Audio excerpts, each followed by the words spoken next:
मेरा नाम कोमल है। मेरा एक ही भाई था और मैं सब बहन भाइयों से छोटी थी। मेरी दो बहनें मुझसे बड़ी थीं, जिनकी शादियां हो चुकी थीं, और अब भाई की शादी हो रही थी, जिसकी सबसे ज्यादा खुशी मुझे थी, क्योंकि जब से बहनों की शादी हुई थी, मैं घर में अकेली रह गई थी और अब भाभी के आ जाने से मेरा दिल लग जाना था। यही सोच सोचकर मैं बहुत खुश थी। मैंने भाई की शादी के हर फंक्शन पर भाभी के साथ बैठकर फोटो खिंचवाई थी। लेकिन जो कुछ विदाई के बाद मेरी आंखों ने देखा, मुझे यकीन नहीं आ रहा था। भाभी दुल्हन बनी लॉन्च में ही बैठी थी जब सब मेहमान जा चुके थे। मुझे लगा माँ कहेगी, तुम अपनी भाभी को इसके कमरे में छोड़ आओ। लेकिन माँ ने मुझे ऐसा कुछ नहीं कहा, बल्कि मेरे बाबा ने भाई को अपने कमरे में बुलाया।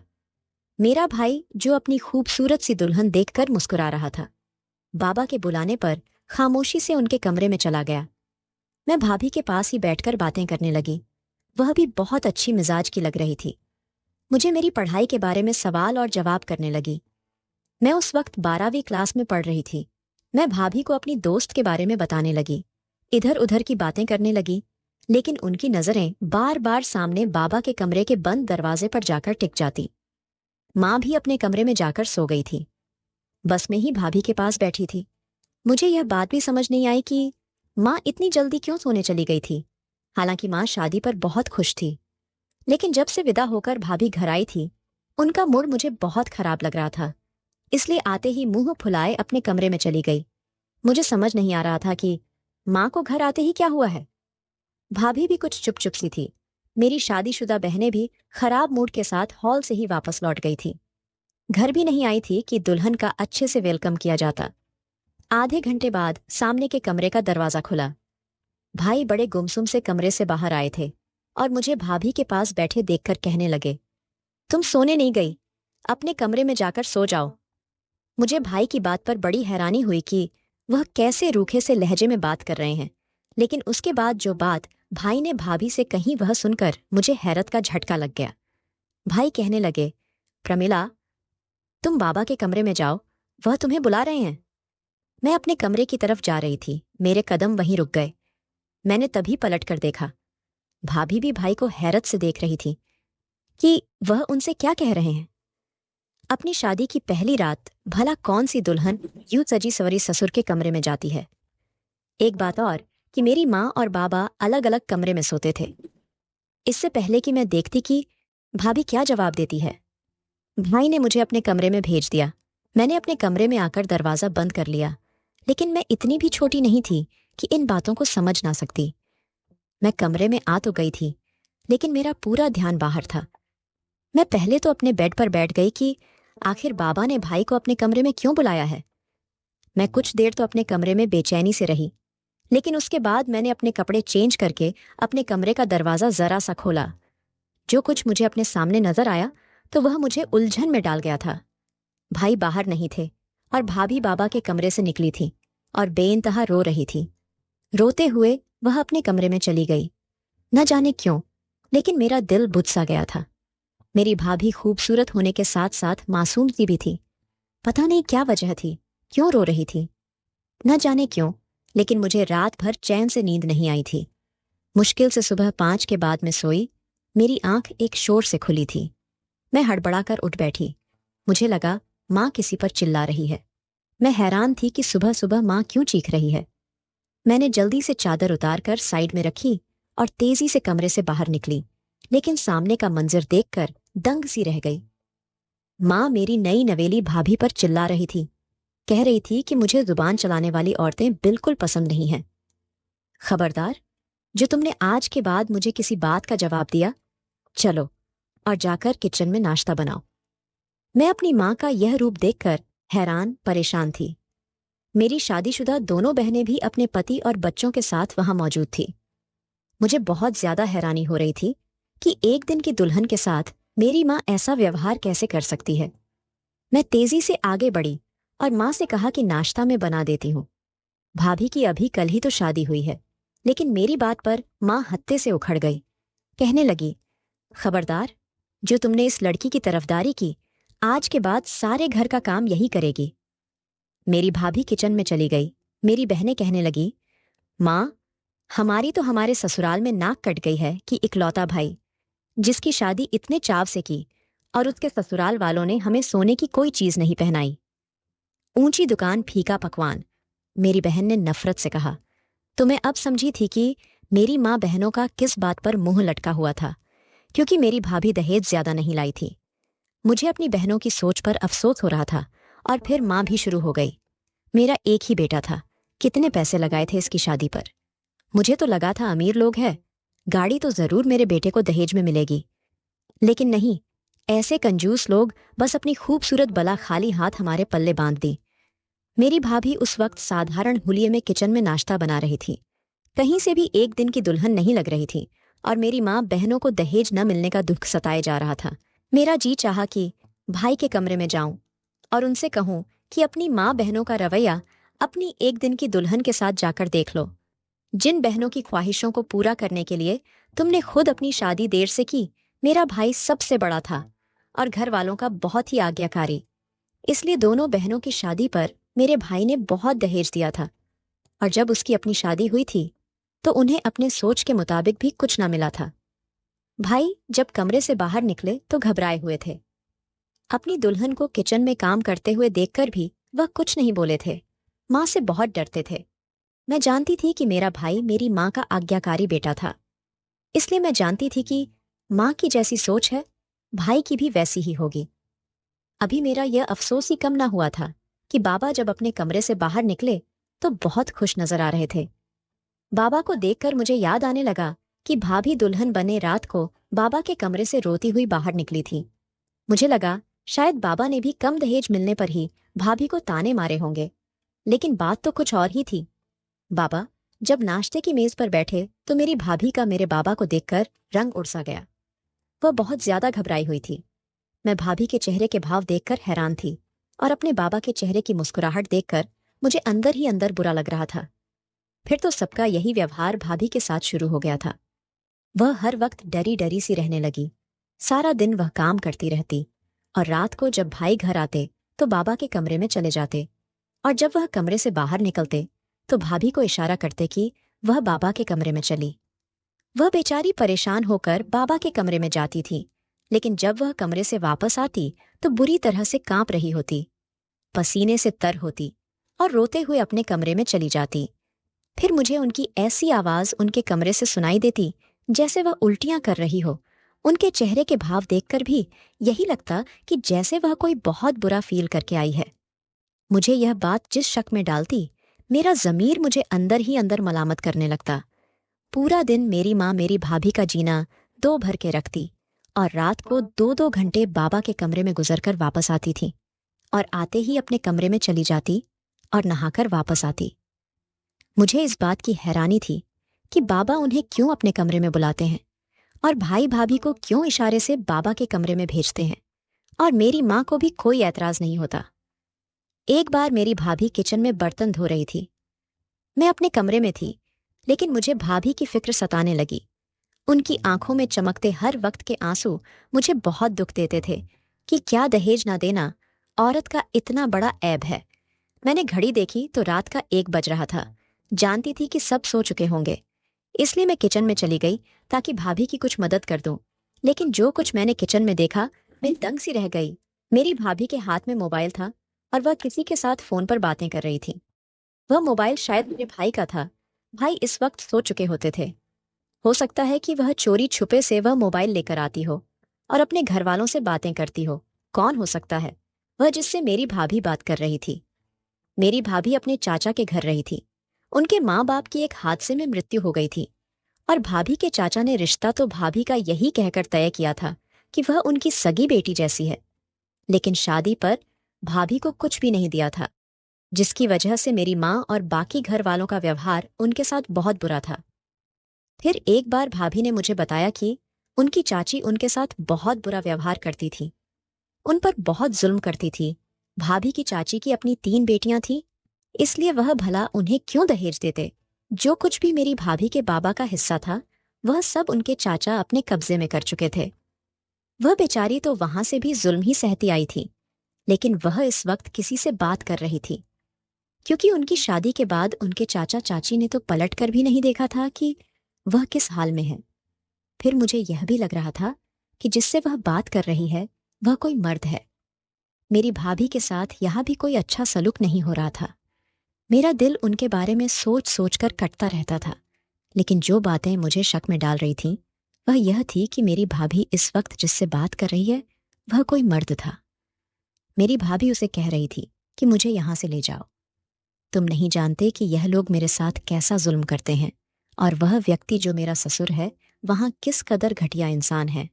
काश कि जो जुल्म वह मेरे साथ करता है उसकी बेटी भी वह सब सहे तो उसे पता चले। यह बात सुनकर मैं वहीं से पलटकर अपने कमरे में आ गई।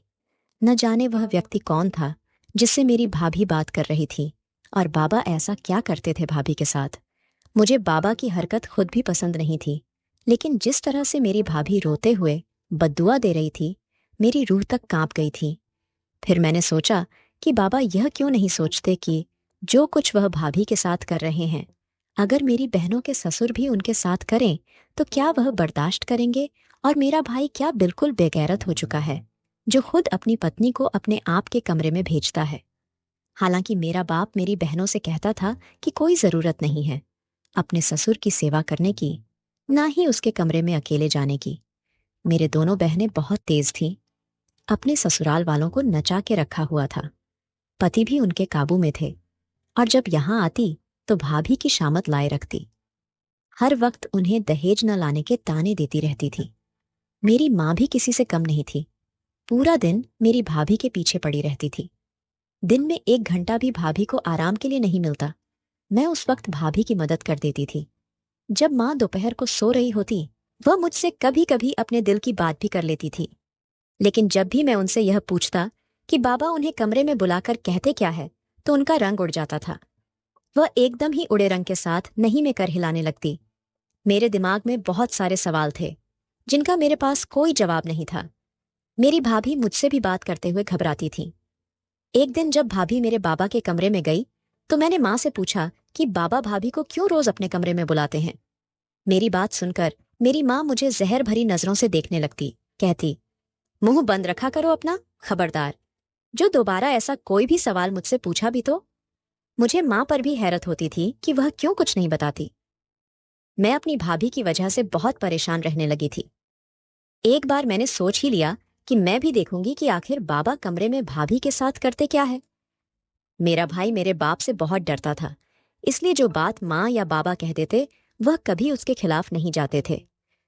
एक दिन जब भाभी कमरे में गई, कुछ देर बाद मैं बाबा के कमरे में जाने के लिए उठ गई कि जाकर देखूं तो मेरी माँ ने मुझे फौरन से रोक लिया। कहने लगी, खबरदार, जो तुम कमरे में गई भी तो। मैंने कहा, मैं क्यों नहीं जा सकती, मुझे बाबा से काम है। माँ ने कहा, जब तक तुम्हारी भाभी कमरे में है तुम कहीं नहीं जाओगी, चलो जाओ अपने कमरे में। एक रात तो जो कुछ मेरी आंखों ने देखा मैं सोच भी नहीं सकती थी। मैं रात को किचन में जाने लगी। मुझे प्यास लग रही थी, लेकिन जैसे ही मैं लॉन्च में से होते हुई किचन की तरफ जाने लगी, सामने लॉन्च का दरवाजा खुला हुआ था। मैं यह सोचने लगी कि रात के इस समय दरवाजा किसने खोला है। मैं जब दरवाजे से बाहर आई तो मेरी भाभी आंगन से होते हुए छत की तरफ जा रही थी। मैं यह सोच रही थी कि इस वक्त वह छत पर क्या करने जा रही है। मैं भी उनके पीछे चली गई, लेकिन जैसे ही मैं छत पर पहुंची, मैंने चुप कर देखा कि मेरी भाभी एक जवान लड़के को गले लगाकर रो रही थी। यह देखकर तो मैं सांस लेना ही भूल गई थी। वह उस व्यक्ति से भी यही कह रही थी कि मुझे यहां से ले जाओ, मुझे यहां नहीं रहना। कौन था वह व्यक्ति? भाभी का क्या लगता था? क्या भाभी का कोई आशिक था? मैं वापस लौट आई। मैं बहुत घबराई हुई थी। यह सब क्या हो रहा था? एक तरफ तो मेरी भाभी जुल्म सह रही थी, और दूसरी तरफ यह कौन सा रूप था? मुझे कुछ भी समझ में नहीं आ रहा था। पहले तो मैंने सोचा कि सबको जगाकर भाभी की असलियत बता दूं। मैं जैसे ही लॉन्च से अंदर आई कि अपने कमरे में वापस जा सकूं, तो लॉन्च के सामने मेरा भाई खड़ा था। भाई को देखकर तो मेरे हार्ट फेल हो गए। वह मुझसे कहने लगे, तुम इस वक्त यहां क्या कर रही थी? मैं तो परेशान सी हो गई कि क्या जवाब दूं। मैंने कहा, मुझे घबराहट हो रही थी, इसलिए ताजी हवा लेने के लिए बाहर आ गई थी। वह कहने लगे, अच्छा ठीक है, ये बताओ तुम्हारी भाभी कहाँ है? पूरे घर में नजर नहीं आ रही। यह सुनकर तो मैं और भी घबरा गई कि क्या कहूं और क्या नहीं। मैं अभी सोच ही रही थी कि भाभी भी आ गई। भाई को देखकर तो भाभी के भी होश उड़ गए थे, लेकिन मैंने उन्हें बचा लिया। मैंने कहा, मैं और भाभी दोनों ही बाहर आंगन में बैठे थे। मेरी बात सुनकर भाभी कुछ दंग से रह गई थी। वह कहने लगी कि हाँ, मैं इसके साथ ही आंगन में थी। मेरा भाई संतुष्ट सा हो गया। उस वक्त तो मेरी भाभी अपने कमरे में चली गई, लेकिन अगले दिन मेरी भाभी मेरे कमरे में आकर मेरा धन्यवाद करने लगी कि मैंने उसे बचा लिया। मैंने कहा, कोई बात नहीं। फिर मैंने उनसे पूछ ही लिया कि वह छत पर क्यों गई थी और जो व्यक्ति छत पर था वह कौन था। कहने लगी, वह मेरा भाई है जिसे चाचा ने बचपन में ही घर से निकाल दिया था ताकि वह बड़ा होकर कहीं अपना हिस्सा ही ना मांग ले। मेरा भाई कहीं छोटी मोटी नौकरी करता था, इसलिए मेरी मदद नहीं कर सकता था, लेकिन अब वह खुद को सेट कर चुका है और बहुत जल्द मैं यहाँ से वापस चली जाऊंगी। मुझे भाभी की बात सुनकर हैरानी हो रही थी। मैंने कहा कि आपने पहले बताया नहीं कि आपका कोई भाई भी है। वह कहने लगी, मैं क्या बताती। इस घर में आते ही मुझ पर जुल्म और सितम शुरू हो गए थे। मुझे तो लगा था कि मेरी कठिनाइयां शादी के बाद खत्म हो जाएगी, लेकिन मेरे लिए तो हर जगह कठिनाइयां हैं। मैंने पूछा कि क्या आप मेरे भाई को छोड़ देगी। कहने लगी, तुम्हारा भाई मेरे लिए बोलता ही नहीं है, कोई आवाज ही नहीं उठाता। मैं ऐसे इंसान के साथ क्या जिंदगी गुजारूं। उनकी बात तो सही थी। फिर कहने लगी, तुम्हारे बाबा भी अच्छे इंसान नहीं हैं, मैं वह सब नहीं कर सकती। मैंने कहा, बाबा आपसे क्या करवाते हैं। मेरी बात पर वह कहने लगी कि किसी दिन खुद जाकर देख लेना। मैंने भाभी से कहा कि आज मैं आपके कपड़े पहनकर बाबा के कमरे में जाऊंगी, आप मेरे कमरे में खुद को बंद कर लेना। वह मेरी बात मान गई। रात को भाभी के कपड़े पहनकर मैं उनके कमरे में चली गई, लेकिन मैंने घूंघट में अपना चेहरा छुपा लिया। मुझे देखकर मेरे बाबा यही समझे कि मैं भाभी हूं। फिर मेरे बाबा ने कहा कि मैं काला जादू सीख रहा हूं, इसलिए मुझे यह जिंदा मुर्गियां काट कर दो, मुझे इनका खून गिलास में डाल कर दो। यह सुनकर मेरे भी होश उड़ गए। मेरा बाप कौन सा काला जादू सीख रहा था। बाबा ने 3 जिंदा मुर्गियां निकालकर कहा कि इसे काटकर इसका खून गिलास में डालकर दो, वह मैं पीऊंगा। फिर वह बोले कि आज आखिरी जादू है, उसके बाद जो चाहे आत्माओं से करवा सकता हूं। यह कहकर वह कुछ उल्टा सीधा पढ़ने लगे, लेकिन मैंने मुर्गियों के साथ ऐसा वैसा कुछ नहीं किया, क्योंकि मैं नहीं चाहती थी कि मेरा बाप कोई ऐसा काला जादू सीखे। शायद भाभी इसी वजह से घबराती थी, उल्टियां करती थी, नहाती थी। मुझे भी यह सब सोचकर घिन आ रही थी। मैं यह काम कभी भी नहीं कर सकती थी। मैंने जब अपना दुपट्टा ऊपर किया तो बाबा देखकर दंग रह गए।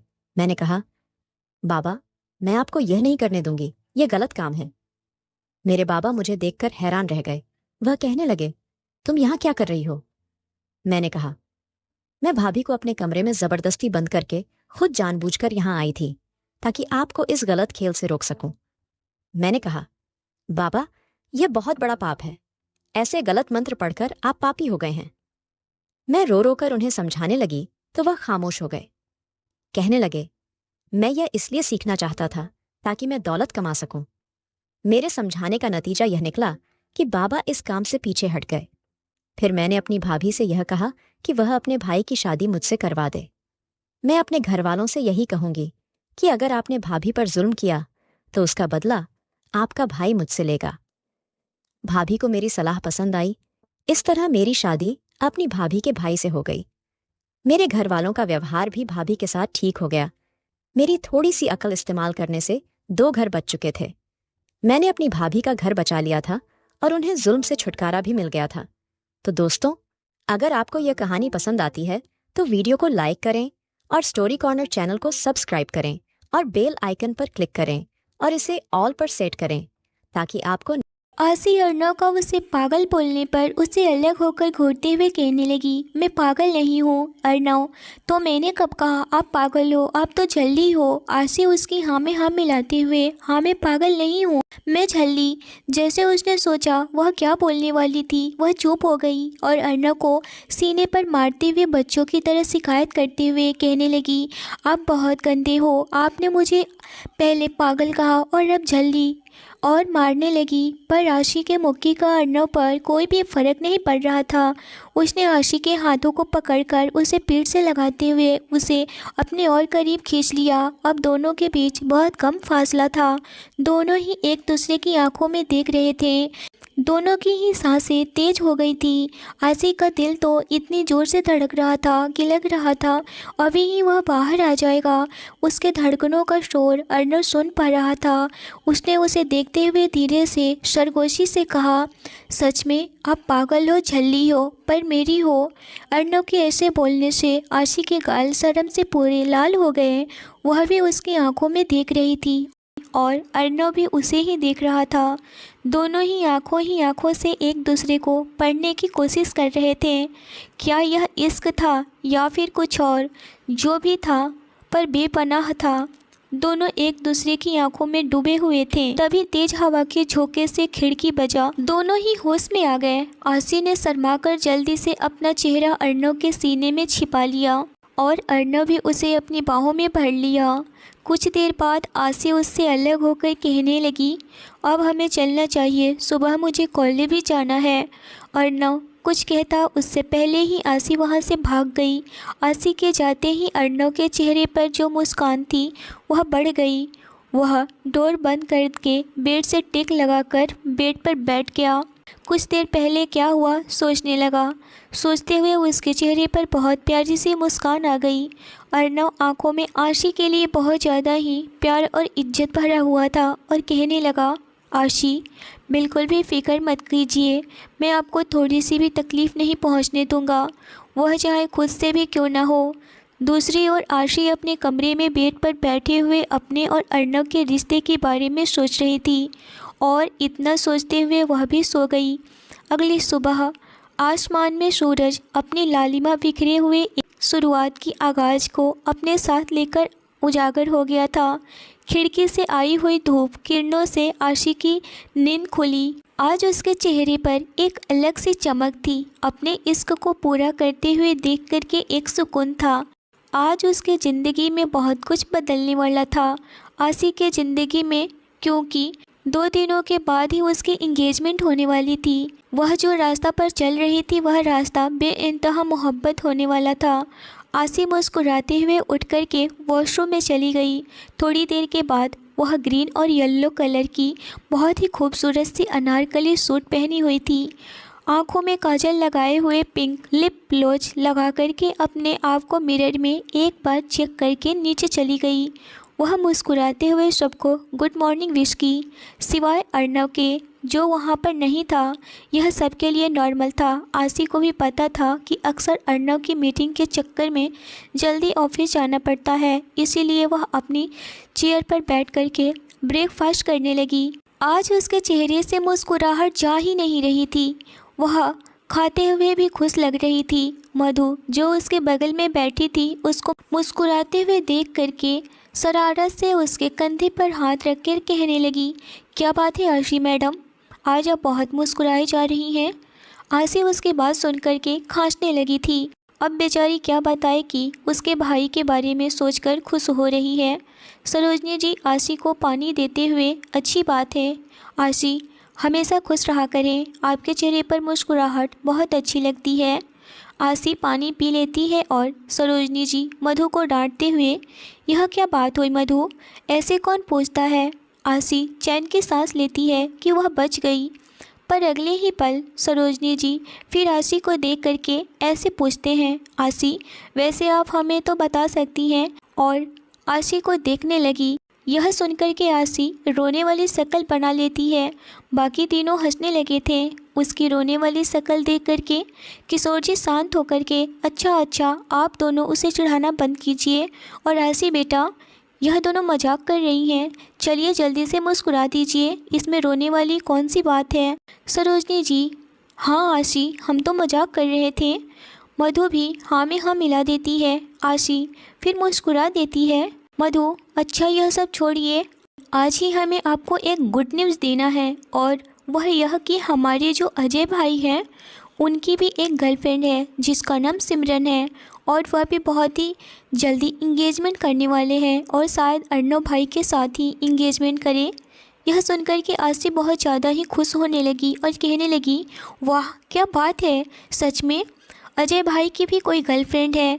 तभी सरोजनी जी कहने लगी, हाँ बेटा, वह तो उसकी कॉलेज फ्रेंड है और वह दोनों बहुत ही अच्छे से एक दूसरे को जानते हैं, प्यार भी करते हैं और अजय के मम्मी पापा भी इस रिश्ते के लिए खुश हैं। और मैं भी आपकी जन्म कुंडली बनवाने के लिए पंडित जी को कह दी है, जो कि आपने अपना डेट ऑफ बर्थ बताया था उसके अनुसार, ताकि जल्दी से अर्णव और आपकी एंगेजमेंट के बाद कुंडली मिल जाए और आप दोनों की शादी हो जाए।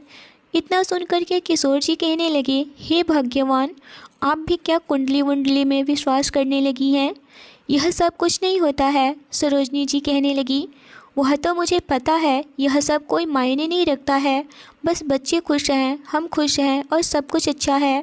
लेकिन फिर भी कोई कुछ कहना या फिर सब कुछ मुहूर्त के अनुसार हो, उसके लिए यह सब कुछ तो करना ही पड़ेगा ना। किशोर जी, अच्छा ठीक है। तभी आरसी कहने लगी, क्यों मधु, आपके नज़र में भी कोई है या फिर मैं ढूंढना स्टार्ट करूं? आपके लिए लगे हाथ आपकी भी शादी करवा देती हैं। इतना सुनकर के मधु शर्मा गई और कहने लगी, आशी आप भी ना। और मधु आशी के पीछे भागने लगी और कहने लगी, हम अभी बताते हैं आपको हम ठीक है या नहीं। और उसके पीछे भागने लगी आशी। और आशी डाइनिंग एरिया से हॉल में आते हुए, पहले अब पकड़िए तो सही, तब बता देना। मधु उसके पीछे पीछे भागते हुए, आशी आज हम आपको छोड़ेंगे नहीं, हम क्या कह रहे थे और आप क्या सोच रही थी। अब दोनों सोफ़े के इर्द गिर्द भाग रहे थे। आशी सोफ़े के आगे थी, जो मधु उसके दूसरे साइड। आशी सोफ़े से हटकर डोर की तरफ भागते हुए, हम वही सोच रहे थे जो आप कह रही थी। वह पीछे देखते हुए आगे बढ़ रही थी कि सामने से आते हुए अर्णव से टकरा गई। आशी गिरने ही वाली थी कि अर्णव उसे उसके कमर से थाम लिया। दोनों एक दूसरे की आंखों में देख रहे थे। मधु आशी के पास आते हुए, आशी आप ठीक तो हो ना? मधु की आवाज़ से दोनों होश में आते हैं। अर्णव आशी को सही से खड़ा करता है और वह कहने लगा, आप ठीक तो हो ना? आपको कहीं चोट वोट तो नहीं आई है ना? आप इस तरह से दौड़ क्यों रही थी? और अगर आपको चोट लग जाती तो मैं क्या करता? बताइए, इस तरह से कौन भागता है? दूर खड़े सरोजनी जी और किशोर जी अर्णव को ही देखे जा रहे थे। कितना फिक्रमंद हो रहा था आशी के लिए।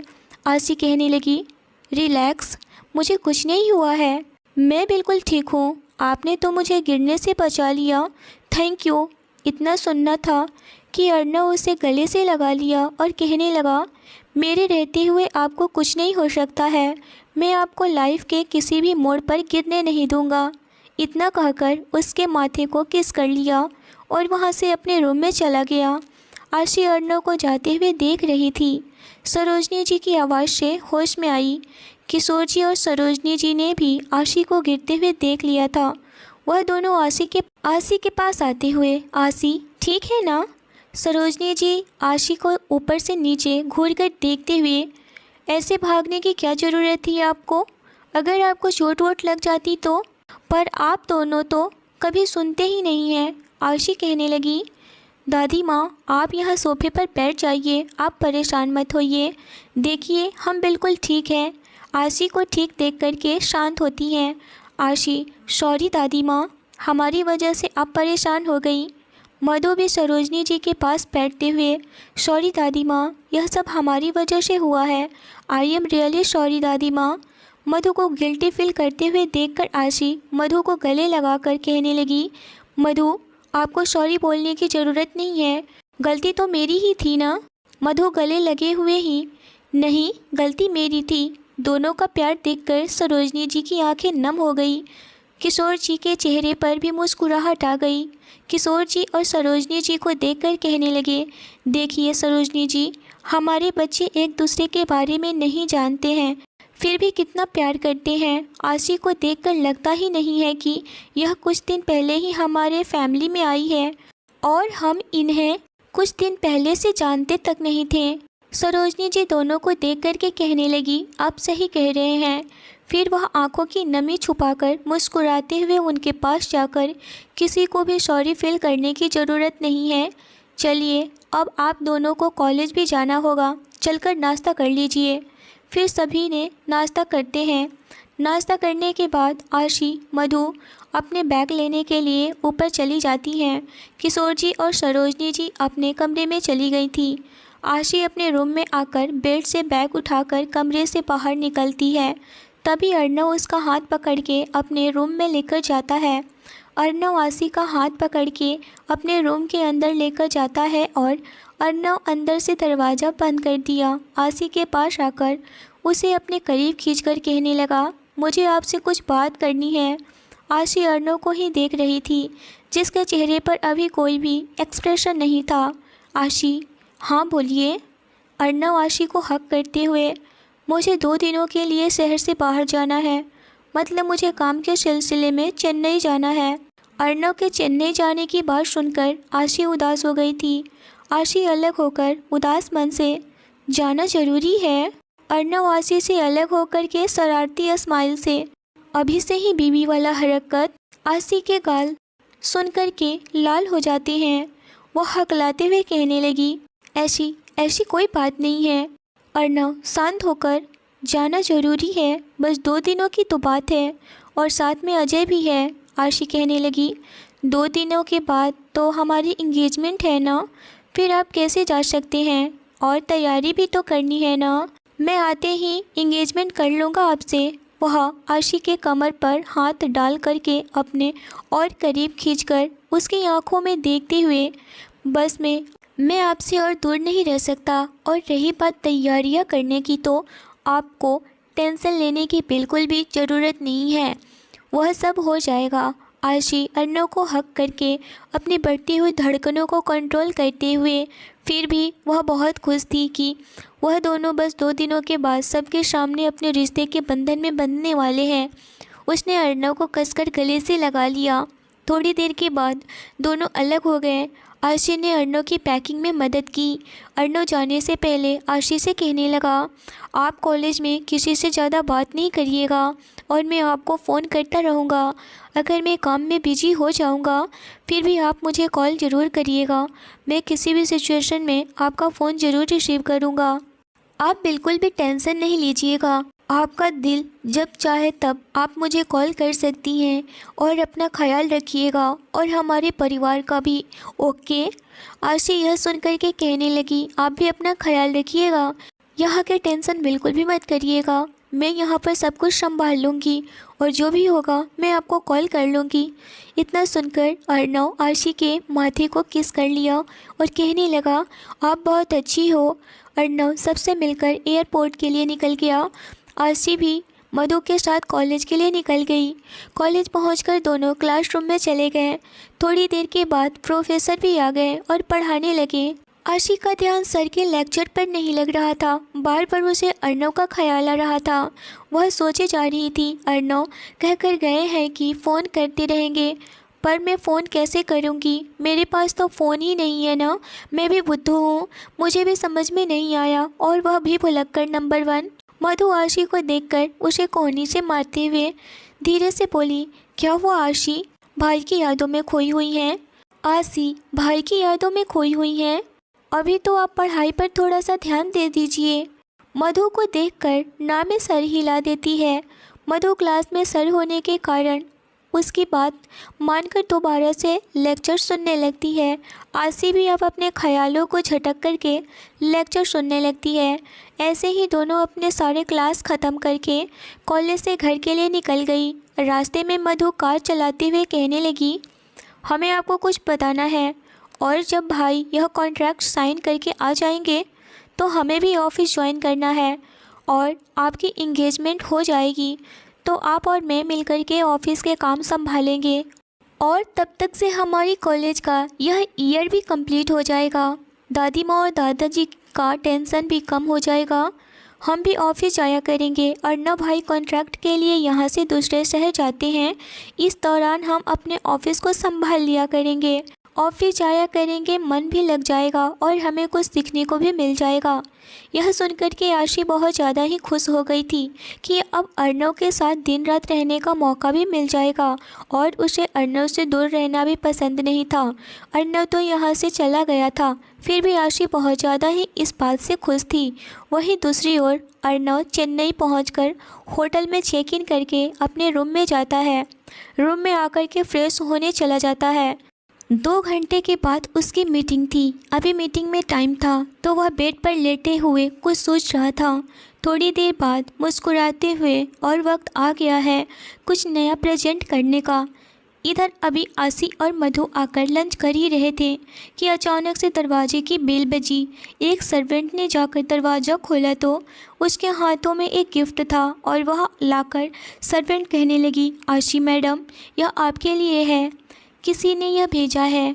उस पर कुछ भी लिखा हुआ नहीं था। सब लोग देख कर के हैरान थे। मधु तो कहने लगी, वाह आशी, यह क्या है, ज़रूर भाई ने ही दिया होगा। सरोजनी जी भी कहने लगी, आशी इसे खोलकर देखिए, तब पता चलेगा। आशी ने हाँ में सर हिलाई और उसे खोलने लगी। जब आशी उस गिफ्ट को खोलती है तो उसमें एक फ़ोन था और वह मोबाइल फ़ोन बहुत ज़्यादा ही एक्सपेंसिव था, मतलब कि आईफोन, जो कि किसी ने कभी सपने में भी नहीं सोचा था। जैसे ही आशी ने मोबाइल हाथ में ली, जस्ट उसी टाइम फ़ोन की रिंग भी बजने लगी और आशी एकदम से डर गई। सरोजनी जी देखकर हंसने लगी और मधु भी। किशोर जी कहने लगे, उठाओ बेटा, यह हरकत तो मेरा शेर ही कर सकता है। आशी भी हंसने लगी और वह कहने लगी, हाँ दादाजी। इतना कह कर के वह फ़ोन रिसीव कर लेती है और दूसरे साइड से, हेलो आशी जी, कैसी हैं आप? आपको आपका फ़ोन कैसा लगा? आशी मुस्कुराते हुए कहने लगी, बहुत अच्छा है। अर्नव कहने लगा, तो फिर उस फ़ोन के बदले में मुझे कुछ चाहिए। और फिर आशी हैरान होकर के बड़ी बड़ी आंखें करके कहने लगी, क्या? सब लोग आशी को ही देखने लगे। फिर आशी स्माइल करते हुए कहने लगी, ऐसे कैसे हो सकता है। वह बातों को दूसरी तरफ करने लगी क्योंकि अभी वह सबके सामने थी। आशी कहने लगी, अभी हम सब लोग कॉलेज से आए हुए हैं और लंच कर रहे हैं, आपने लंच कर लिया? अर्नव समझ गया कि आशी इस वक्त दादी माँ और दादाजी के सामने है, इसीलिए वह कुछ नहीं कह पा रही है। पर वह कहाँ मानने वाला था, वह तो आशी को परेशान करने के लिए ही कह रहा था, मुझे फ़ोन के बदले में कुछ चाहिए और आप दोगी ना? तो आप बिल्कुल भी ना नहीं कहना, वरना मैं नाराज़ हो जाऊँगा और आऊँगा भी नहीं। इतना सुनकर के आशी परेशान हो गई और कहने लगी, यह क्या बात हो गया। उसे तो अब समझ में नहीं आ रहा था कि सबके सामने वह क्या कहे। उधर अर्नव, जो कि बात नहीं मान रहा था, तो भी अर्नव को बुरा लगेगा और अगर अर्नव की बात माने तो दादाजी और दादी माँ सामने बैठी हुई थी, वही इस वक्त बिल्कुल भी ब्लैंक हो चुकी थी। वह कहने लगी, दादी माँ, मैं ज़रा सा बात करके आऊँ। सरोजनी जी अच्छे से समझ रही थी कि अर्नव इस वक्त आशी को बहुत ज़्यादा परेशान कर रहा है, इसीलिए वह कहने लगी, हाँ हाँ ठीक है, आप जाइए, कोई बात नहीं है। इतना कहकर आशी अपने कमरे में चली गई और कहने लगी, आप बहुत ज़्यादा ही शैतान हो गए हैं, थोड़ी सी भी शर्म नहीं है आपको। सब लोगों के सामने में क्या कहती, बोलिए। इतना सुनकर अर्नव हंस पड़ा। इस पर आशी और भी ज़्यादा गुस्सा होने लगी और कहने लगी, आपको मुझे तंग करके बहुत मज़ा आता है ना, आप आ जाइए, मैं आपको बहुत ज़्यादा ही तंग करूँगी। तभी अर्नव कहने लगा, नहीं बाबा, ऐसे थोड़ी ना मैं अपनी जान को तंग करूँगा, आप तो मेरी जान हो ना। अच्छा बताइए, सही में फ़ोन कैसा लगा? आशी कहने लगी, बहुत अच्छा है, पर इतना महंगा फ़ोन। अर्नव कहने लगा, फिर से आप महंगे सस्ते, यह सब क्या है, आप बस कम से कम रखिए। मैं क्या कर रहा हूँ, आपके लिए कुछ भी ला रहा हूँ, आप बिल्कुल भी उसको जज मत करिए। वह चाहे कितने भी महंगी क्यों ना हो, वह चीज़ नहीं हो सकती है। आप उस फ़ोन से भी बहुत ज़्यादा ही महंगी और कीमती हो। ये सुनकर के आशी बहुत ही ज़्यादा सुकून महसूस कर रही थी। इतने में अर्नव कहने लगा, तो फिर मुझे कुछ चाहिए, नहीं देना है? आशी बोली, क्या? अर्नव बोला, आपको अच्छे से पता है मुझे क्या चाहिए, एक प्यारी सी झप्पी। आशी, पर झप्पी मैं कैसे दूँ? आप मेरे पास थोड़ी हैं, आप तो इतनी दूर हैं, और वह भी 2 दिनों के लिए। अर्नव अभी कुछ बोलता कि इतने में अर्नव का पीए बबलू आ गया और कहने लगा, सर मीटिंग का टाइम हो गया है। इतना सुनकर अर्नव कहने लगा, अच्छा ठीक है, तुम फाइल्स रेडी करो, मैं आ रहा हूँ। और वह इस वक्त बिना गुस्से से कहा, बबलू वाह, आज सर तो अलग ही मूड में लग रहे हैं। लग रहा है कि मैडम का असर हो रहा है इन पर। चलो अच्छी बात है, अब इतना गुस्सा नहीं करेंगे, और मैडम तो हमारे लिए बहुत ही अच्छा साबित हो गई। इधर अर्नव कहने लगा, आप मुझे झप्पी दे रही हैं या फिर? तभी आशी बोली, झप्पी झप्पी छोड़िए, जल्दी से मीटिंग ख़त्म करिए, और मेरे पास झप्पी लेनी है ना तो आप मेरे पास आ जाइए, तब तो मैं झप्पी दूंगी ना। इतना सुनकर अर्नव हंसने लगा और कहने लगा, आप बहुत तेज हो गई हो। अच्छा ठीक है, आप अपना ख्याल रखिएगा, बस मैं जल्दी से मीटिंग ख़त्म करता हूँ और फिर से झप्पी लेने के लिए आता हूँ। तब तक अजय भी आ गया और कहने लगा, क्या भाई, क्यों मेरी बहन को तंग कर रहे हो? तभी अजय की आवाज़ सुनकर के आशी कहने लगी, अजय भाई, आपने इतनी बड़ी बात मुझसे छुपाई, मुझे बिल्कुल भी उम्मीद नहीं थी आपसे। अजय कहने लगा, कौन सी बात आशी, मैं क्या छुपाया? आशी कहने लगी, आपने बहुत बड़ी बात छुपाई है मुझसे, याद करिए, मैं आपसे बहुत नाराज़ हूँ। अर्नव कहने लगा, कौन सी बात आशी, यह तो बात मुझे भी नहीं पता है। इतने में ही फिर से बबलू आ गया और कहने लगा, सर वो लोग वेट कर रहे हैं, टाइम हो चुका है मीटिंग का। अर्नव कहने लगा, आशी मैं फ़ोन रखता हूँ और मीटिंग में जाने का टाइम हो गया है, क्योंकि मुझे तो खुद लेट वाले लोग पसंद नहीं हैं। मैं टाइम का बहुत ज़्यादा ही सही यूज करता हूँ, और आज मैं लेट हो जाऊँगा तो फिर क्या आप दूसरों को डांटते हैं, टाइम पर कोई ना आए तो इस पर मैं आपको डांट दूँगी। अर्नव कहने लगा, अच्छा बाबा ठीक है, डांट लेना, जो करना चाहे कर लेना, पर अभी तो जाने दो मेरी जान। अब मैं जाऊँ, इजाज़त है मुझे जाने की?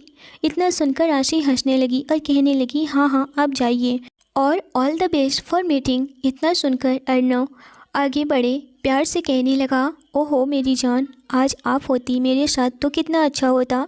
सोचा तो था कि आपको भी साथ लेकर चले आऊँ, पर आप कहेंगी कि मैं कोई हक नहीं रखता, ना ही इंगेजमेंट हुई है ना ही शादी, फिर मैं साथ क्यों रख रहा हूँ। इसी वजह से मैं आपको साथ लेकर नहीं आया, पर डोंट वरी, वह जल्द आप मेरे साथ ही होंगी। और इतना कह करके आशी को बाय बोलता है, और ख्याल रखना अपना, मैं बहुत जल्द आऊँगा। अजय भी आशी को बाय बोलता है और कहता है, मैं आपसे बाद में बात करता हूँ। जैसे ही मीटिंग ख़त्म होती है और वह दोनों फ़ोन रख देते हैं, इधर आशी भी नीचे आ जाती है और फ़ोन हाथ में लिए हुए थी। सब लोग उसी का वेट कर रहे थे। सरोजनी जी कहने लगी, आशी बेटा, अर्नव से बात हो गई? आशी कहने लगी, हाँ दादी माँ। मधु, क्या कह रहे थे भाई? बस अभी मीटिंग स्टार्ट होने वाली है उनकी थोड़ी देर में, और वह चले गए मीटिंग में, और उनके साथ अजय भाई भी हैं। इतना कह करके वह अपना फ़ोन वहीं डाइनिंग टेबल पर रख देती है। मधु उस फ़ोन को लेकर के देखने लगती है और कहने लगी, वाह कितना अच्छा फ़ोन है, बहुत अच्छा गिफ्ट दिया है भाई ने आपको। आशी कहने लगी, आपको चाहिए तो आप रख सकती हैं, और मुझे आप अपना वाला फ़ोन दे सकती हैं। मधु, नहीं आशी, ऐसी कोई बात नहीं है, मैं तो जब चाहूँ तब फ़ोन ख़रीद लूँ, पर मुझे मेरा वाला फ़ोन लकी है, वह भी अर्नव भाई ने ही मुझे गिफ्ट किया था। यह सुनकर के सरोजनी जी कहने लगी, बेटा यह फ़ोन अर्नव ने आपको खास करके दिया है, तो आप इसे किसी को भी नहीं दे सकती हैं, आप अपने पास रखिए, वरना अर्नव को बुरा लग जाएगा। किशोर जी, हाँ बेटा, और अर्नव बहुत ही सोच समझकर पहली बार किसी लड़की को उसने गिफ्ट किया है, और वह आपकी खुशी के लिए कुछ भी कर सकता है, तो उसकी खुशी को कम नहीं होने दीजिए, आप इसका ख्याल रखिएगा, क्योंकि मेरा बच्चा बहुत ही प्यार का मारा है और वह प्यार आपसे मिल रहा है, तो वह खुशी और प्यार आप उसे देते रहिए। इतना सुनकर आशी मुस्कुराती है और अपना सर हाँ में हिला दी। मधु भी कहने लगी, हाँ आशी, आप यह फ़ोन अपने पास रखिए, मैं तो जब चाहूँ तब भाई मुझे लाकर दे देंगे, या फिर मैं खुद भी खरीद सकती हूँ, भाई ने आपको स्पेशली दिया है। इतना कह करके सभी लोगों ने लंच करने लगे। दोनों अपने अपने कमरे में चली जाती हैं। आशी अपने कमरे में आकर के कॉलेज का काम करने लगी थी। मधु के साथ कॉलेज का काम ख़त्म करके आशी नीचे आती है और थोड़ी देर सरोजनी जी और किशोर जी के साथ टाइम स्पेंड करके और फिर डिनर करके अपने रूम में आ जाती है। आज उसका कोई भी काम में मन नहीं लग रहा था। वह अपने रूम में आकर के बेड पर लेटते हुए अर्नव के बारे में सोचने लगी थी। जिसका उसे पता ही नहीं चलता है कि आशी की पहली मुलाकात याद करते हुए कभी सोचा नहीं था कि मुझे आपसे प्यार हो जाएगा। उस दिन आप पर इतना गुस्सा आया कि मैं बता नहीं सकती। मुझे आप एक बहुत ही अच्छे इंसान लगे, फिर धीरे धीरे और भी अच्छे होने लगे। आपका हमारे करीब आना, हम पर अपना हक जताना, हमें पता नहीं चला कब हमें आपको यह हक दे दिया। उसे वह दिन याद आता है जब आशी मधु के दोस्त को गले से लगाया था तो उस पर गुस्सा हो गया था और फिर वह कैसे रिएक्ट करती है। यह याद आते ही उसकी आंखों में आंसू आ जाते हैं कि कैसे अर्नव ने उसके लिए इतना फिक्रमंद हुआ था। वह कहने लगा, आप किसी और लड़के के करीब नहीं जाएंगी। इस बात से आशी ज़्यादा ही खुश थी कि अर्नव अपनी आशी को कभी भी किसी और के करीब देख भी नहीं सकता है। फिर वह अपने सर पर चपट लगाते हुए कहने लगी, हम भी पागल हो गए हैं, पता नहीं क्या क्या सोचे जा रहे हैं। अब हम उनसे प्यार करते हैं और वह भी हमसे प्यार करते हैं। यह बोलकर के मुस्कुराने लगी और सोने की कोशिश करने लगी, पर उसे नींद नहीं आ रही थी। वह सिर्फ करवट ही बदल रही थी। जब बहुत देर कोशिश करने के बाद भी नींद नहीं आई तो वह उठ कर के बैठ गई और कहने लगी, ऐसे तो हमें नींद ही नहीं आएगी, हम अर्नव जी से ही बात कर लेते हैं, तब क्या पता मुझे नींद आ जाए। हाँ, यह सही रहेगा। और अर्नव को कॉल कर देती है। उसने कॉल कर दी, पर अर्नव इस वक्त मीटिंग में था। सुबह से वह मीटिंग ही अटेंड कर रहा था। आशी कॉल करती है, किसी ने उसका फ़ोन नहीं उठाया। आशी सोच में पड़ गई। उन्होंने तो कहा था कि मैं किसी भी सिचुएशन में फ़ोन उठाऊंगा, पर यह फ़ोन क्यों नहीं उठा रहे हैं। दोबारा से ट्राई करती हूँ और दोबारा फ़ोन करती है, इस बार भी फ़ोन नहीं उठता है। इधर अर्नव चेन्नई में मीटिंग अटेंड कर रहा था। उसका फ़ोन उसके असिस्टेंट बबलू के पास था। फ़ोन की आवाज़ से अर्नव उसे घूर कर देखता है और कहने लगा, जल्दी से फ़ोन बंद करो। बबलू कुछ बोलता कि अर्नव की गुस्से भरी आवाज़, क्यों यह फ़ोन बज रहा है। बबलू कहने लगा, सर कोई स्वीट हार्ट है। इतना सुनना था कि अर्नव फ़ौरन से उसके हाथ से फ़ोन ले लिया और जल्दी से फ़ोन रिसीव कर लिया और वह वहाँ पर मीटिंग में बैठे हुए सबको एक्सक्यूज कहते हुए मीटिंग रूम से बाहर चला गया। इधर बबलू अर्नव के चेहरे को देख करके बहुत ज़्यादा ही हैरान था। वह सोच में पड़ गया, आज से पहले कभी भी सर ने तो इस तरह से फ़ोन रिसीव नहीं किया। उन्हें तो फ़ोन बजने से भी टेंशन थी, वह चाहे फ़ोन उनके घर वालों का ही क्यों ना हो। यह स्वीट हार्ट ज़रूर आशी मैडम है और उनके एक कॉल पर इन्होंने फ़ोन इस तरह से रिसीव किया और बीच में मीटिंग को भी रोक दिया। वाह क्या बात है, सर काफ़ी बदल चुके हैं, हम तो इन्हें ऐसे पहली बार देख रहे हैं। और बबलू सिर्फ अर्नव को ही देख रहा था। वही अर्नव बाहर जा कर के आशी को कहने लगा, क्या हुआ बच्चा, आप अभी तक सोए नहीं। आशी कहने लगी, मुझे नींद नहीं आ रही थी, मैंने सोने की बहुत कोशिश की पर पता नहीं क्यों। इतना सुनकर के अर्नव कहने लगा, ओहो मेरी जान को नींद नहीं आ रही है, कोई बात नहीं है, कल मैं आपके पास रहूँगा। आज किसी भी तरह से आप सोने की कोशिश कर लीजिए, थोड़ी सी बुक पढ़ लीजिए, शायद आपको नींद आ जाए। इतना सुनकर आशी कहने लगी, जी नहीं, मुझे इस वक्त आपसे बात करनी है और मैं बात करते ही सोना चाहती हूँ।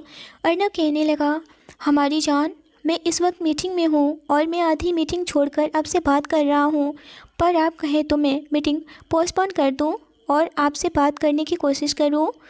उधर अजय भी अर्नव के पास आ गया और कहने लगा, चल ना अर्नव, वह लोग फ्रस्ट्रेट हो रहे हैं। यह बात सुनकर के आशी थोड़ी शर्मिंदगी फील करने लगी और अर्नव से बोली, अर्नव जी सॉरी, मैंने आपको डिस्टर्ब की, आप बहुत ज़्यादा ही अर्जेंट मीटिंग में हैं, सो प्लीज़ आपको कंटिन्यू करना चाहिए मीटिंग।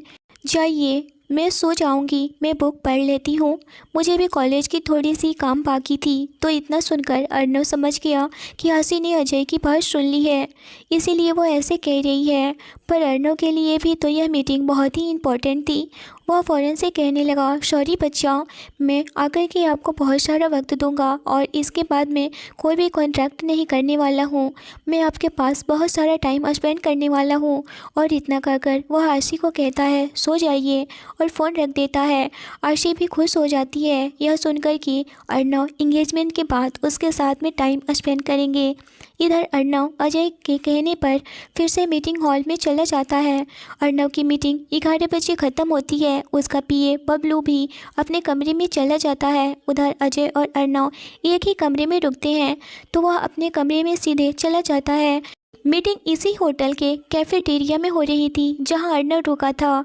अर्नव रूम में आकर के शावर लेता है, फिर खाना ऑर्डर करके कल वाली मीटिंग की फाइल्स सोफे पर बैठकर पढ़ने लगता है। उधर अजय भी अर्नव को इतना वर्कोहॉलिक देखकर कहने लगा, यार तुमको तो देखकर कभी लगता ही नहीं है कि तुम आशी के लिए इतना सीरियस हो। लग तो नहीं रहा है कि तुम आशी से प्यार करती होगी। यह सुनकर के अर्नव कहने लगा, क्या यार तुम भी अब शुरू हो गए, और वैसे भी तुम्हें ऐसा क्यों लग रहा है अजय, क्योंकि तुम इस वक्त इतना काम में डूब चुके हो कि यह भी खबर नहीं ले रहे हो कि आशी सोई है या फिर नहीं। इतना सुनकर के अर्नव अपना माथा पीट लिया और कहने लगा, उफ मैं तो भूल ही गया यार, मेरी जान सोई है या फिर नहीं। और इतना कह कर के वह आशी को कॉल कर दिया। अभी वह कॉल किया ही था कि अजय कहने लगा, अरे यार अगर वह फिर से सोई होगी तो फिर तुम्हारे कॉल से डिस्टर्ब हो जाएगी। यह सुनकर के वह फ़ोन कट कर देता है। अजय अर्नव को इस तरह करते हुए देख कर के वह हंसने लगा। अर्नव, हाँ हाँ उड़ा ले मजाक, जितना उड़ाना है, तुम्हारी भी बारी आएगी। तुम्हारी तो रिलेशनशिप की जर्नी तो बहुत बहुत इन्जॉय कर चुके हो ना। तुमने जो एंजॉय करना था सिमरन के साथ तो कर चुके हो ना। अब मेरी बारी है तो तुम क्यों इस तरह से मेरी टांग खींच रहे हो यार, और वह भी तुम्हारी बहन है, इतना भी तो सोच लो। इतना सुन कर के अजय कहने लगा, हाँ बहन तो है, इसीलिए तो मैं उसे इतना बचा रहा हूँ तुमसे। इतना कह कर के अजय बेड पर जाकर सोने लगा। तभी अर्नव भी उसके पास आकर कहने लगा, जाओ अपने सिमरन के साथ सोने, यहाँ पर मत सो। इतना सुनकर के अजय कहने लगा, तुम बहुत बदमाश हो गए हो सच में। अर्नव, ओके पापा अब नहीं बोलूँगा। और वह दोनों चुपचाप से सो जाती हैं। अगली सुबह मुंबई में आज आशी का मूड अच्छा नहीं था, क्योंकि कल रात से सो नहीं पाई थी और वह सिर्फ अर्नव की वजह से, और वह गुस्सा भी हो रही थी।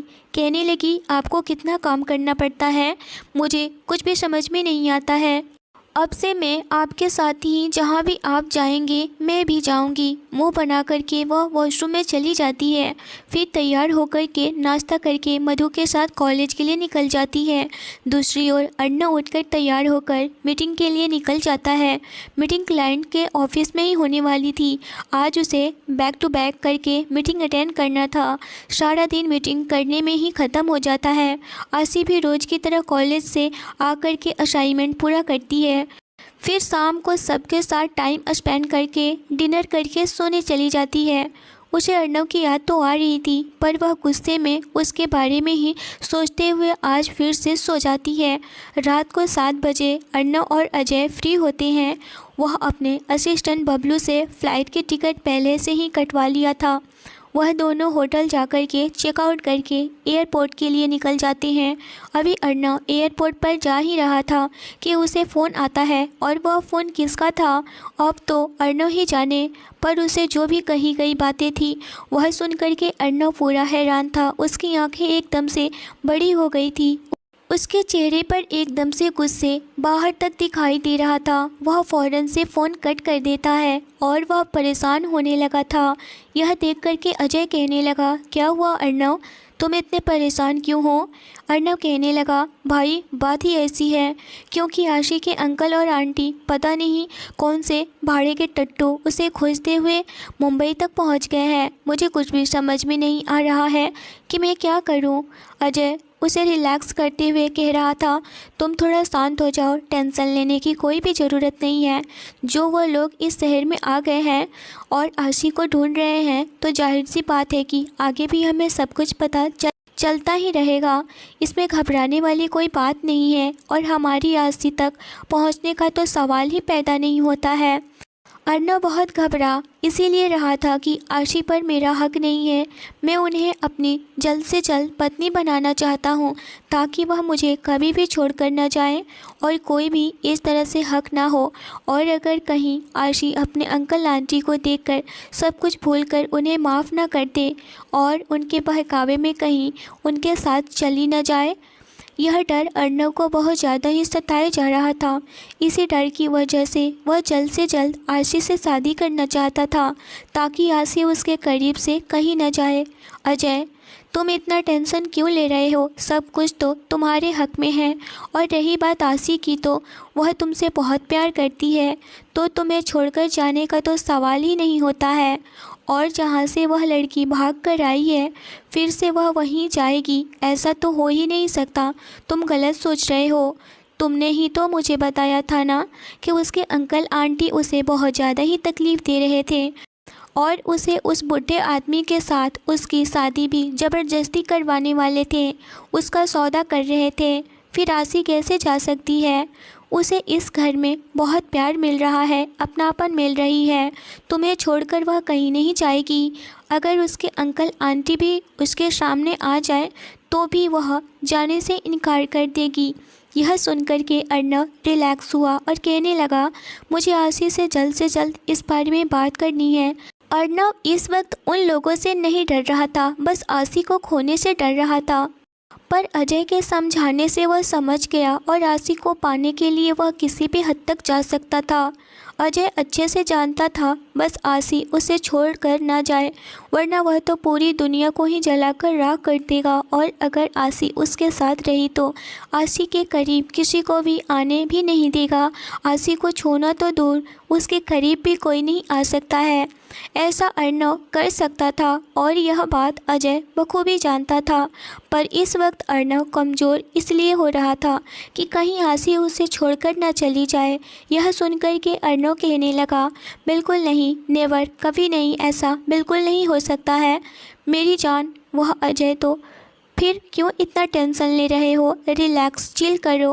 कुछ देर में वह फ्लाइट में होते हैं। अर्नव जो सीट से सिर लगाकर आंख बंद करके सोचने लगा, आ रहा हूँ जान, आपको मुझसे कोई भी जुदा नहीं कर सकता है। अजय बस अर्नव को ही देख रहा था क्योंकि इस वक्त अर्नव काफ़ी ज़्यादा ही घबराया हुआ था। अर्नव, बस कुछ घंटे और फिर ना आप मुझसे दूर जा सकती हैं और ना मैं। I am coming miss my जान। कुछ घंटे बाद फ़्लाइट टेक ऑफ होती है। अर्नव, अजय और उसका पीए फ्लाइट से उतरकर वहाँ पर खड़े अपने कार में जा कर के बैठ गए। अर्नव कहने लगा, अजय मेरे साथ चलो ना। अजय कहने लगा, नहीं यार, मेरी कुछ तबीयत ठीक नहीं लग रही है, तुम चले जाओ, मैं घर जाकर रिलैक्स करता हूँ। यह सुन के अर्नव कहने लगा, ख्याल रखना अपना। अजय बोला, तू भी, और ज़्यादा टेंशन लेने की ज़रूरत नहीं है, सब कुछ सही हो जाएगा। तुम तो खुद को अच्छे से जानते हो ना, फिर इतना कमज़ोर क्यों हो रहे हो? थोड़ा सोचकर काम लो, सब कुछ सही हो जाएगा। अर्नव हाँ में सर हिला दिया और कार में बैठकर घर के तरफ चल दिया। सुबह मुंबई के सड़कों पर अर्नव की कार हवा में बातें कर रही थी। अभी सुबह के 5 बज रहे थे। अजय अपने कार में बैठकर अपने घर के लिए निकल गया था। इधर अर्नव कार में बैठकर अपने लैपटॉप पर काम करने लगा। बबलू ड्राइवर के साथ आगे बैठा हुआ था। बबलू अर्नव को काम करते देखकर अपने मन में, बबलू यह इंसान है या फिर मशीन, जब देखो काम काम काम, थकता नहीं है क्या? तभी अर्नव उसे बिना देखे, क्यों, मुझे घूरना हो गया हो तो मिस्टर बजाज से बात करके मीटिंग फिक्स कर लेना, अगर नहीं कर सकते हो तो बता देना। अर्नव की आवाज़ सुनकर के बबलू हड़बड़ा सा गया था और कहने लगा, जी सर, और आगे की ओर देखने लगा। बबलू डर कर मन में, भगवान ने कितनी आंखें दी हैं इनको, जब देखो धमकी देते रहते हैं। आशी मैम सही कहती हैं, इन्हें खड़ूस। और ऐसे ही कुछ देर उसे कोसने के बाद चुप हो गया। अब इसे क्या पता यह खड़ूस आशी मैम के दिल में बस गया है। अर्नव की कार सरोजनी मैंसन के सामने रुकती है। गार्ड ने अर्नव की कार देखकर गेट खोल देता है। कार मेन गेट के सामने रुकती है। अभी घर में सब लोग सो रहे थे। हाई सिक्योरिटी के कारण हवेली का गेट पासवर्ड से खुलता था। अर्नव अपना लैपटॉप बंद करके कार से निकलता है और बबलू भी उसके पीछे पीछे आ जाता है। अर्नव के पासवर्ड डालते ही गेट खुलता है। अर्नव अंदर जाने से पहले अपनी कोल्ड आवाज़ में, अब तुम जा सकते हो। बबलू उसकी बात सुनकर 9:11 हो गया। अर्नव सीधा अपने रूम के अंदर चला गया। रूम के अंदर जाकर वॉशरूम में शावर लेने चला गया। कुछ देर बाद अर्नव शावर लेकर आ गया अब वह फ्रेश फील कर रहा था। टाइम देखा तो 6 बज रहा था। वह जाकर बेड पर लेट गया और नींद की आगोश में चला गया। सुबह के 8 बजे अर्नव की आँख खुली। वह बहुत कम ही सोता था। काम में उसे अपने आप को इतना डुबो दिया था कि उसके पास सोने का भी टाइम नहीं होता था। वह उठकर जिम में चला गया, जो कि वह घर में ही टेरेस के साइड बना हुआ था, आसी के रूम में। आसी की नींद सूरज की रोशनी से खुली, जो कि खिड़की से उसके चेहरे पर पड़ रही थी। वह अलसाई सी मन में उठकर बेड पर बैठ गई। उसका चेहरा उदास लग रहा था, पर अगले ही पल टेबल पर कैलेंडर स्टैंड को देखकर चेहरा खिल उठा। आसी, आज 2 दिन हो गए हैं। फाइनली आसी वैसे तो अर्नव से नाराज़ थी। ना तो अर्नव ने उसे मीटिंग के बाद फ़ोन किया और ना ही मैसेज। जब उसने खुद की भी तो अर्नव ने मीटिंग अटेंड कर रहा था। वह अर्नव से बात नहीं कर पाई थी, पर अपने दिल के हाथों मजबूर वह उसे चाहकर भी इग्नोर नहीं कर पा रही थी। उसके लिए यह 2 दिन तो 2 जन्म के बराबर था। उसे हर समय अर्नव का ही ख्याल आ रहा था। वह उसे अपने सामने हर समय देखना चाहती थी। मेरी आंखें हर पल तुझे ढूंढती रहती है, तेरा ख्याल मुझे हर पल रहता है। कैसे बताऊँ तुझे, देखना मेरे लिए कितना ज़रूरी होता है। अक्सर ऐसा होता है कि हम जिसे प्यार करते हैं हमेशा उसे ही याद करते हैं, उसे चाहकर भी नाराज़ किया बोल नहीं पाते हैं। ऐसा ही आसी के साथ हो रहा था। वह अर्नव से नाराज़ तो थी, पर उसे देखने की चाहत भी थी। आसी खुश होकर के वॉशरूम में चली जाती है। आज वह अर्नव आ जाएंगे, इस बात से अनजान कि अर्नव आ चुका है। आसी मिरर में देखकर, मैं आपसे बहुत नाराज़ हूँ, मैं आपसे बात भी नहीं करूँगी, लेकिन अगर आप भी बात नहीं करेंगे तो मैं क्या करूँगी। और उदास हो जाती है, लेकिन अगर आप मनाओगे तो मैं मान जाऊँगी, इससे आप गुस्सा भी नहीं होंगे ना, इतना तो मेरा हक है ना।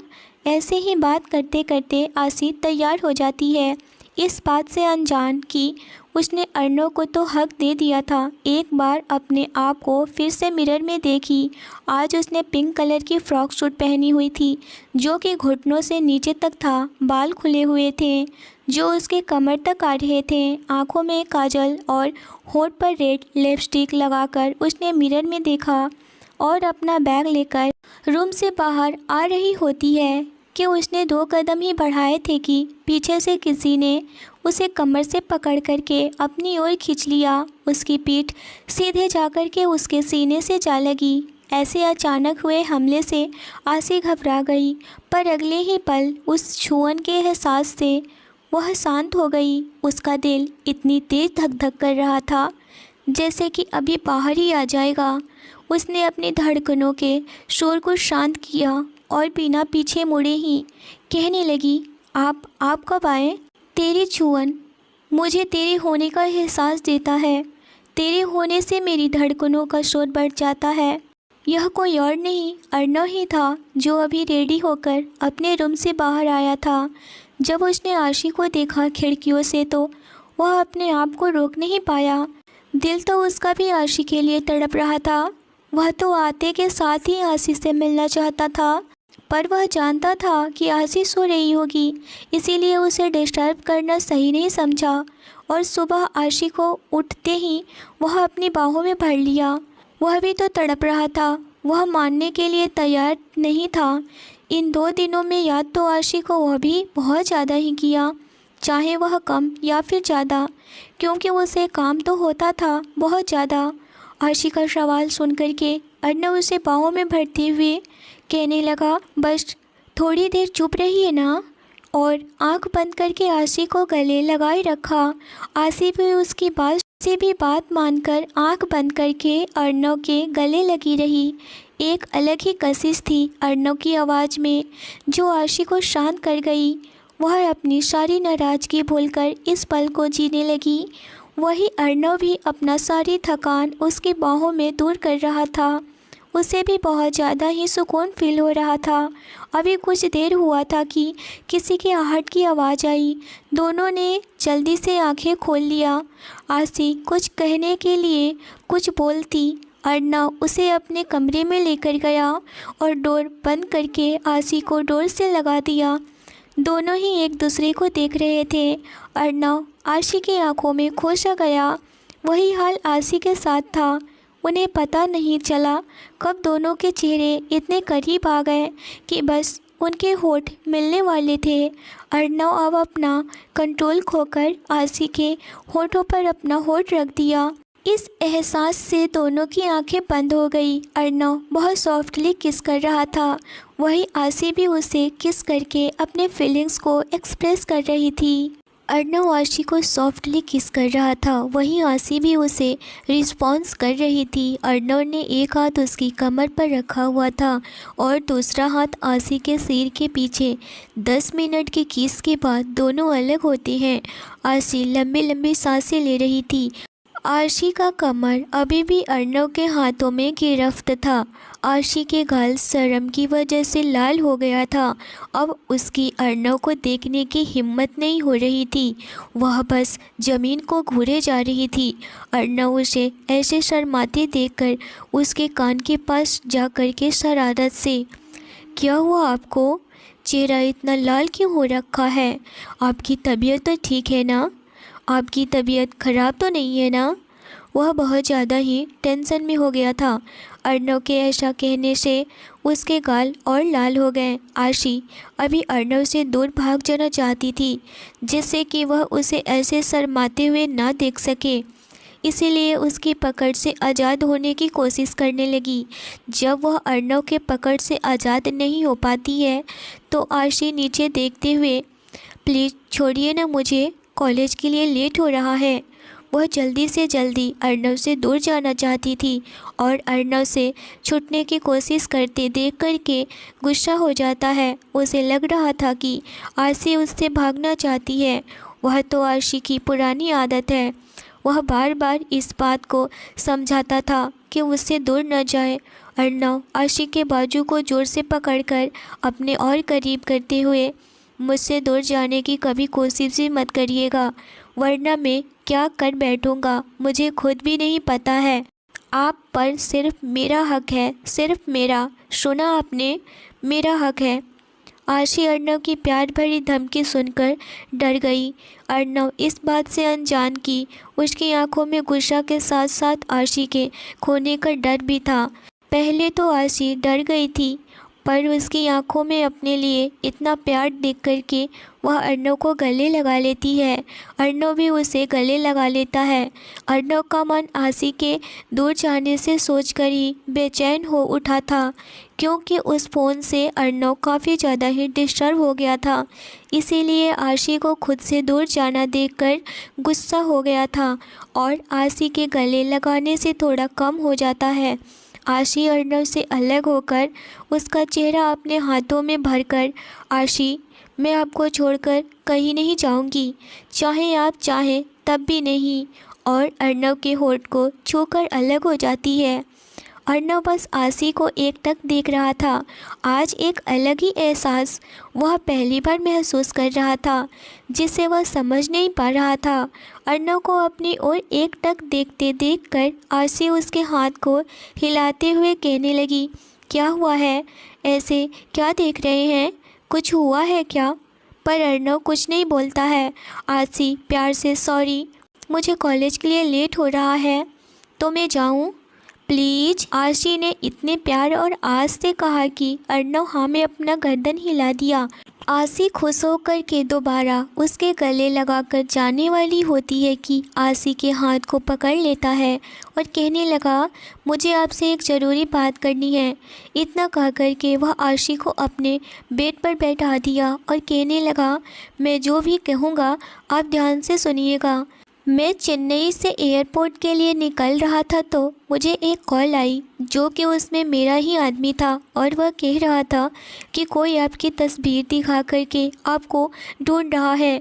मतलब आप समझ रही हैं ना? और उसमें एक औरत और एक आदमी थे। यह सुनकर के आशी बहुत ज़्यादा डर गई और अर्नव का हाथ पकड़ ली। आशी कहने लगी, प्लीज़ अर्नव जी, मैं उन लोगों के साथ कभी नहीं जाऊंगी।